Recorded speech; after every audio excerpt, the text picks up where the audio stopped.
lagi bersama saya Caroline Tiafira Duran di Ngobrol Pintar bareng Dilan Podcast School. Kali ini kita kedatangan tamu yang istimewa karena ini adalah pendamping guru eskul kami di Dilan Podcast School. Ya sudah, mari tanpa berlama-lama lagi, mari kita perkenalan kepada pendamping kita. Oke. Baik. Perkenalkan, nama saya Patra Alumba Febriansyah. Saya di sini sebagai pembina IT di SD 009 Samarinda Seberang. Oke, baik. Halo guys, perkenalkan nama saya Miss Lisda, pembina Ekskul English. Halo, saya Henita, pembina Ekskul Nyanyi Solo. Oke, mari kita ke pertanyaan. Pak Patra, apa tujuan eskul IT ini dilakukan? Baik, tujuan eskul ini biasa dilakukan yang pertama ya, karena kita kan melihat masa depan ya. Yang pertama itu karena di abad 21 ini banyak sekali pembelajaran yang berbasis komputer dan banyak juga yang berbasis IT ya, terutama itu. Jadi tujuannya adalah agar minat dan bakat siswa tumbuh pada saat pembelajaran yang berbasis komputer. Misalkan kita untuk kerja nanti kan biasanya akan menggunakan Microsoft Office kan untuk perkantoran. Jadi kita akan menumbuhkan hal itu untuk murid-murid di SD Negeri 09. Oke, baik. Lanjut ke pertanyaan kedua. Apa manfaat dari eskul ini, Pak?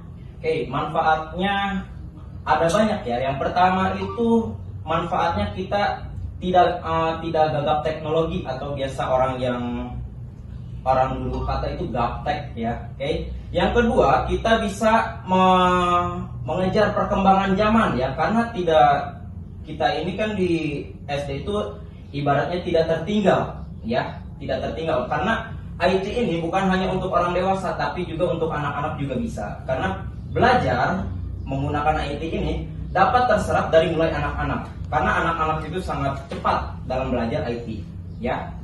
Oke. Oke, lanjut ke pertanyaan ketiga.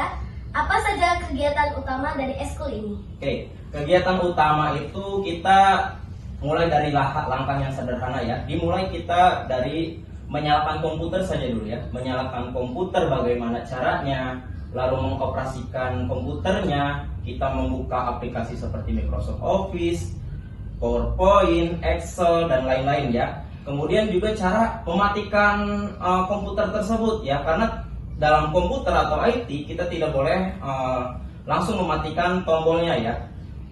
Bukan hanya itu, kita juga dalam eskul IT kita bisa melakukan desain ya, atau misalkan project mini seperti membuat infografis, membuat poster, dan lain-lainnya. Oke. Apa yang membuat Bapak tertarik menjadi pelatih IT? Oke. Bapak tertarik menjadi pelatih IT itu karena ya itu tadi ya, kan kita di abad 21. Abad 21 ini adalah abadnya teknologi ya. Apalagi sekarang kan berkembangnya AI ya. Nah, jadi kita itu harus bisa memanfaatkan teknologi, terutama kepada peserta didik ya. Peserta didik itu tidak boleh kalah ya, tidak boleh, apalagi banyak berita-berita hoax. Kita itu harus cerdas, harus berpikir kritis.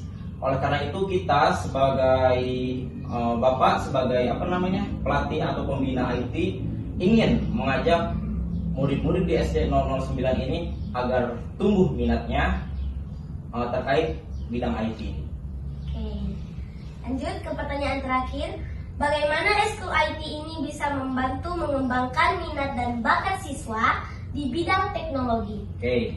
Untuk menumbuhkan minat dan bakat sih, yang pertama ya mungkin kita berawal dari menumbuhkan rasa ingin tahu kepada siswa terlebih dahulu. Dari menumbuhkan rasa ingin tahu kan kita bisa mengembangkan, wah IT itu seperti apa sih gitu ya, belajarnya seperti apa sih. Karena kan kita kebanyakan belajar berbasis konvensional ya. Nah kan kalau misalkan dalam IT kita berbasisnya teknologi ya, ada macam-macam pembelajaran digital seperti Canva, ada juga misalkan permainan berbasis pembelajaran berbasis mainan itu seperti Kahoot dan lain-lain ya di situ. Nah, itu kan menjadi menarik buat siswa kan.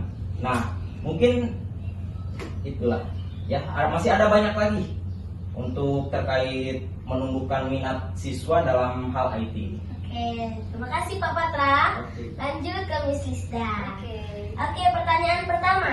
Apa tujuan dibentuknya eskul ini, Miss? Tujuannya pasti semua juga tahu karena English tujuannya untuk membangun rasa percaya diri murid, terutama dalam berbahasa Inggris, karena banyak nih murid yang memang tahu bisa tapi nggak mampu untuk mengucapkan, nggak mampu atau nggak pede untuk ngomong bahasa Inggris. Oh, oke, terima kasih, Miss. Lanjut nomor Oke. 2. Apa saja kegiatan eskul English? Oke, kegiatan ekskul English itu biasanya ada yang indoor dan outdoor. Untuk yang indoor biasanya kita fokus pada writing atau menulis. Itu menulis vocabulary atau misalnya simple present tense, bagaimana cara menyusun kalimat baik yang masa sekarang atau masa lampau. Kalau untuk kegiatan di outdoor biasanya diselingi dengan fun games. Example-nya atau contohnya misalnya spelling bee atau apa sih, menyebutkan beberapa huruf kemudian mereka merangkai. Oh, oke, Miss. Apa manfaat mengikuti eskul ini? Of course, manfaatnya selain untuk mengimprove rasa percaya diri, pasti nggak hanya di SD ya. Semua murid pasti nggak hanya di SD belajar bahasa Inggrisnya, tapi nanti bisa digunakan di SMP, SMA, bahkan perkuliahan. Atau misalnya mereka nih mau bikin story di Instagram atau di WhatsApp, mereka nggak usah lihat kamus lagi karena mereka sudah tahu, oh mau ngomong apa nih, tapi dalam bahasa Inggris gitu. Salah satunya. Oke. Apa ada syarat khusus atau seleksi khusus untuk menjadi anggota eskul? Syaratnya cuma satu, yaitu untuk kelas atas aja. Oh. Yang lainnya nggak ada. Oh. Siapa yang mau dan berminat silahkan gabung. Bagaimana cara mengasih untuk dan bakat siswa terhadap eskul ini?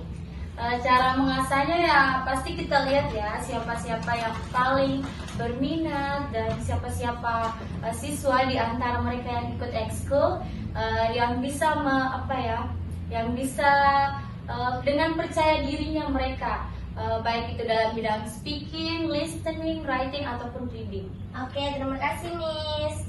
Lanjut ke Ibu Henita. Oke. Apa tujuan eskul menyanyi solo dilakukan? Tujuannya tentunya kita mau menumbuhkan atau mencari anak-anak, siswa, murid-murid yang punya potensi dalam hal menyanyi. Dan hal ini pun juga sangat baik tidak hanya bagi siswa, bagi sekolah, karena memang dalam program pendidikan itu kan kita tahu nih ada di lomba-lomba.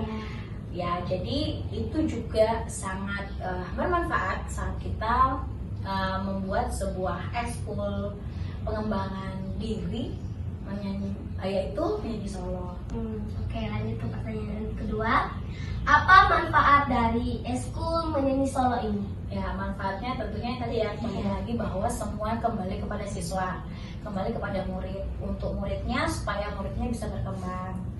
Yang kedua, murid tahu potensi dirinya, karena banyak nih sebenarnya potensi, cuma mereka nggak tahu apa, termasuk ya yang solo juga menumbuhkan kepercayaan diri, karena memang nggak mudah, orang banyak bisa nyanyi tapi berdiri di depan orang banyak untuk bersuara itu membutuhkan keberanian. Nah, disitulah manfaatnya.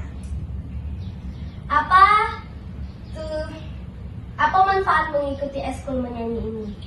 Ya, tadi manfaatnya menumbuhkan kepercayaan, kemudian supaya murid tahu potensi dirinya, kemudian juga dari segi sekolah ya bisa menjadi bagian dari sekolah atau mewakili sekolah untuk lomba-lomba kayak gitu. Oke. Apakah di Dilan Podcast School ini sudah mendapatkan juara nyanyi atas di lomba-lomba ya? Alhamdulillah, puji Tuhan, untuk Dilan sendiri selama saya dan teman-teman sebelumnya itu hampir di setiap tahun ya diadakan FL2SN, sekarang jadi FL3SN gitu. Untuk nyanyi solo selalu mendapatkan juara. Wah. Walaupun memang belum juara 1, tapi selalu di juara 2, juara 3 ya. Itu semua berkat kerjasama yang baik sih dari guru, dari siswa tentunya. Oke, terima kasih Bu Enita. Ya, sama-sama. Oke, terima kasih buat para pembina-pembina eskul yang telah mau diwawancarai oleh saya. Dan terima kasih teman-teman yang sudah menonton video ini. Dan wassalamualaikum warahmatullahi wabarakatuh.